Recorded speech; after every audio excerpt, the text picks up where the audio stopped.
I accidentally vaporized my pre-algebra teacher. I should probably warn you right now.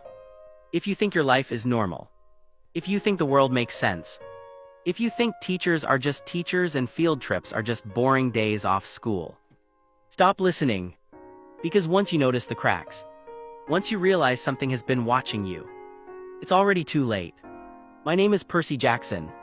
I was 12 years old when everything finally went wrong. Not gradually, not subtly, all at once. And it started on a school field trip, which honestly should have been my first clue. We were riding a yellow school bus into Manhattan. 20-something messed up kids from Yancey Academy. The kind of school you get sent to when no one else wants you. Rain smeared the windows. The city looked gray and sharp and unfriendly. And I kept my hands folded tight in my lap like that alone might keep me out of trouble. Because trouble always found me on field trips. It didn't matter how hard I tried. Something always happened. I told myself this time would be different. I told myself I'd be invisible. Quiet. Good. Behind me, Nancy Bobofit was pelting my best friend Grover with chunks of peanut butter sandwich. I could hear them smacking into his hair. "I'm going to kill her," I muttered. Grover leaned close and whispered, "It's okay, Percy, I like peanut butter." That was Grover. Always trying to make things easier. Even when they were. Grover was skinny and nervous and walked like every step hurt. Teachers said he had some kind of muscle problem. I just knew he was my friend. I stood up halfway out of my seat. And Grover grabbed my arm. "You're on probation," he said quietly. "You know they'll blame you." I sat back down. My jaw clenched so tight it hurt. I wanted to be good. I really did. The Metropolitan Museum of Art loomed over us like a fortress. Stone steps. Cold marble. Echoes everywhere.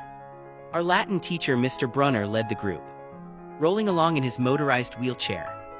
Tweed jacket. Coffee smell. Eyes that always felt like they were looking straight through you. I liked Mr. Brunner. He told stories like they mattered. Like they weren't just myths but warnings. The other teacher was Mrs. Dodds, my pre-algebra teacher. She wore a black leather jacket. Always scowled. Always watching me. From day one she hated me. And loved Nancy Bobofit. I swear she smiled when I got detention. We stopped in front of a tall stone carving. Ancient. Cracked. A girl about my age carved into the surface. The museum was quiet except for whispers and shuffling. The air smelled like dust and old stone.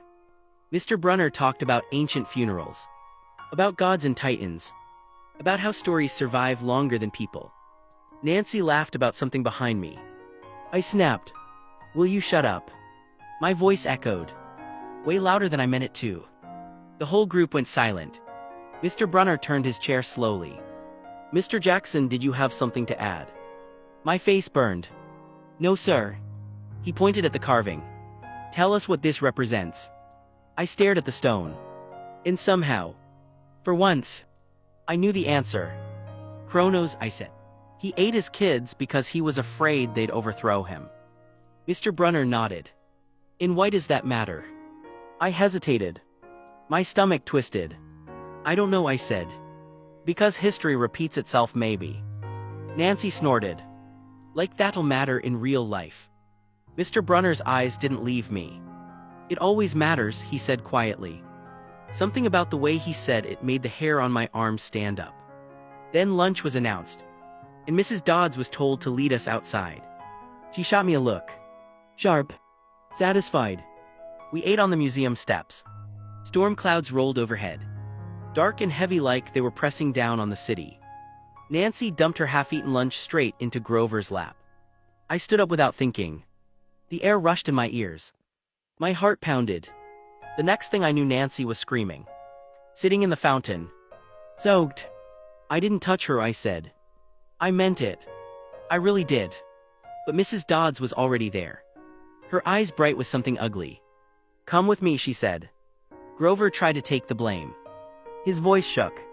She shut him down with a look. I followed her into the museum. My footsteps echoed too loudly. The halls were empty. She stopped in front of a marble frieze of the gods. "You think you can hide," she said. "You think we wouldn't notice." Thunder shook the building. Her eyes glowed. Not metaphorically. Actually glowed. Her fingers stretched into claws. Her jacket melted into wings. And suddenly she wasn't a teacher. She was something ancient. Something wrong. I couldn't move. My brain screamed this wasn't real. Then Mr. Brunner burst into the room. Rolling fast. Shouting, "Percy catch!" He threw me a pen. It turned into a sword in my hand. Bronze. Heavy. Right. Mrs. Dodds lunged. She screamed, "Die!" I swung. The sword cut through her like she was made of sand. She exploded into yellow dust. The smell of sulfur burned my nose. Then silence. I stood there shaking, holding a pen. Alone. Outside no one remembered her. Not Grover. Not Nancy. Not Mr. Brunner. They said there had never been a Mrs. Dodds. But Grover wouldn't look me in the eye. That night I couldn't sleep. And somewhere deep down, I knew that teacher hadn't been the real problem.